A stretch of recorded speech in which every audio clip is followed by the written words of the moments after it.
This is a video on the realistic part of becoming a software architect and exactly what it entails, especially in the times of AI revolution and vibe coding. The good thing is though, after watching this video, you'll be able to decide for yourself whether this is something for you or not.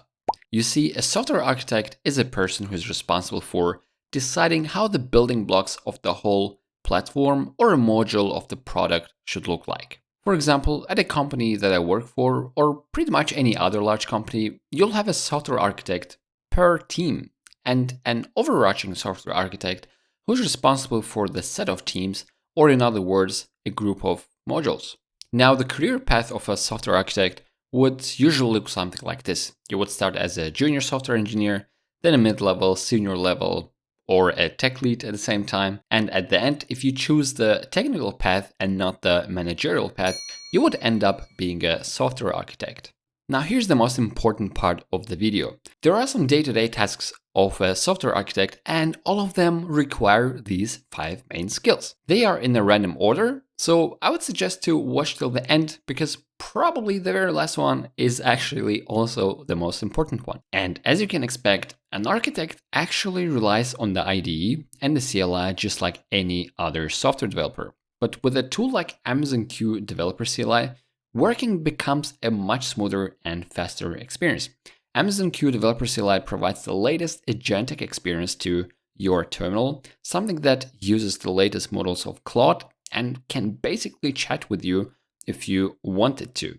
It can also read and write files locally, debug your code, and of course, deploy your resources on AWS. And it happens to be the sponsor of this video. So I'm going to be using it as our tool of an architect. So we're going to start with the very first skill, which is the requirement analysis. This is a phase where the architect ensures that the business needs are correctly understood and technically actionable. Obviously, it involves a lot of meetings with stakeholders to clarify the business goals, constraints, and risks. Yeah, that does sound like a lot of meetings.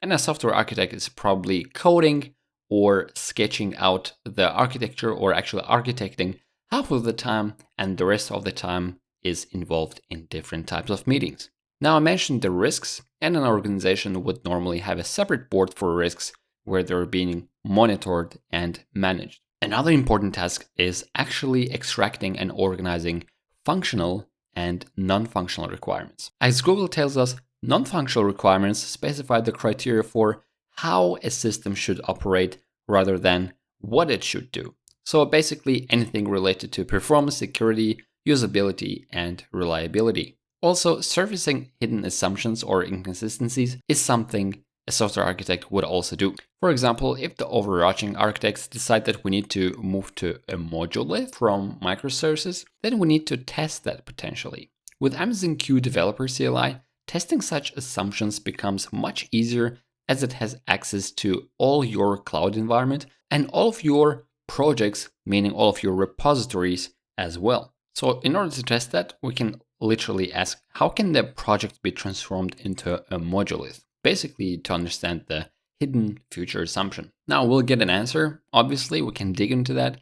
And the cool thing here is that Amazon Q Developer CLI supports conversation persistence.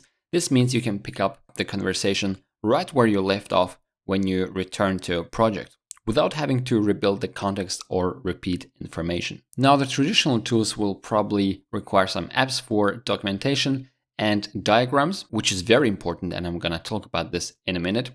But Amazon Q Developer CLI gives architects fast, reliable visibility into their systems, helping them close the loop between assumptions and requirements. Now, the second point, architecture discovery. Once the initial requirements are captured, through those endless meetings, of course, architects now need to understand what already exists in our code base, because especially if this person is new in the team, they have no idea. So first, we're gonna have to try to understand the system structure, meaning what kind of layers we have, what kind of services, dependencies, and so on. And we're gonna try to understand the data flow and coupling and responsibilities across modules. So for example, we can ask the Amazon Q Developer CLI, how is error handling implemented across different services? We would also need to evaluate whether current decisions align with the intended architecture. If not, well, there's a thing called architecture drift.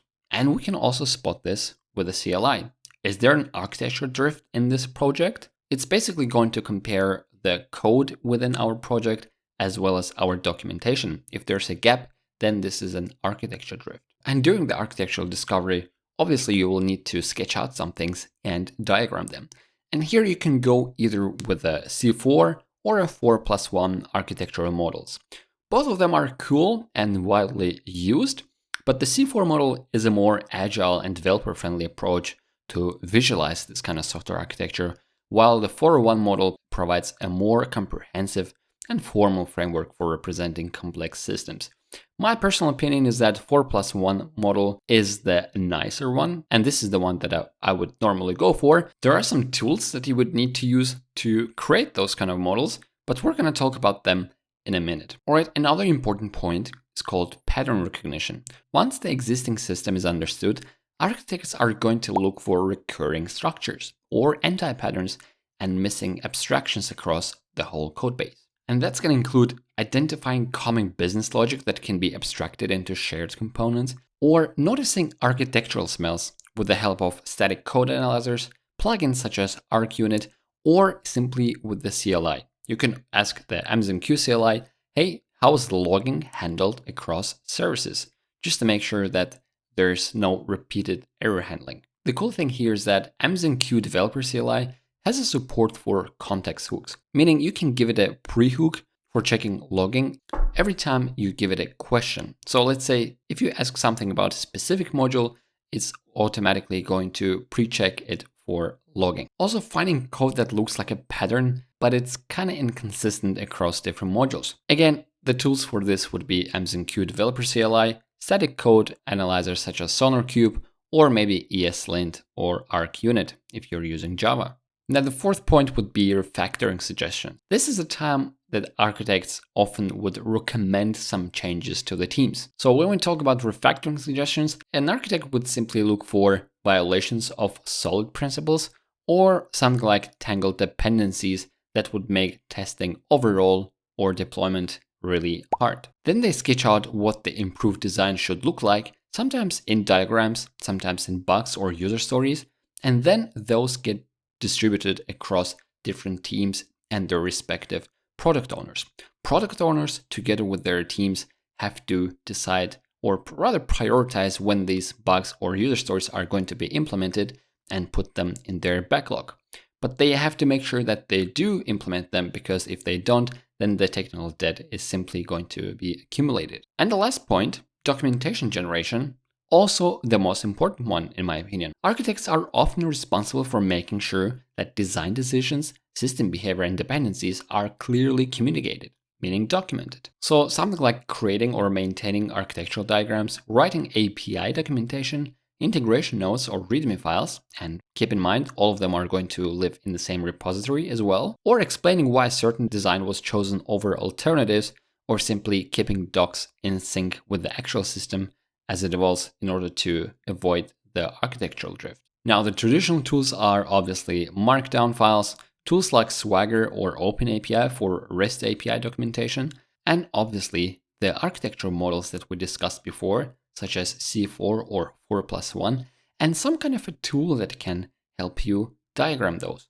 My favorite one, as I mentioned before, is PlantUML. Is basically a code that one can write, which is going to be automatically converted into a very nice diagram. According to the 4+1 modeling, you can have an logical view, process view, physical view, and development view, as well as the use case view, and all of them are directly supported by PlantUML. Now, the cool thing is AmazonQ Developer CLI obviously understands and knows PlantUML. You can tell it to either adjust your current PlantUML code or simply to create a new documentation diagram from scratch, and then you can literally generate a new PNG file for any kind of a diagram. So guys, I hope you now have some food for thought and can decide for yourself whether this job is for you or not. Because on one hand, it involves a lot of mundane work, but on the other hand, you're actually having a lot of impact on other teams. In any case, make sure to check out AmazonQ Developer CLI to supercharge your terminal. It's actually very affordable in my opinion, and I'm going to be using it from now on. And with that said, don't forget to subscribe, and I'm going to see you guys in the next video. Goodbye.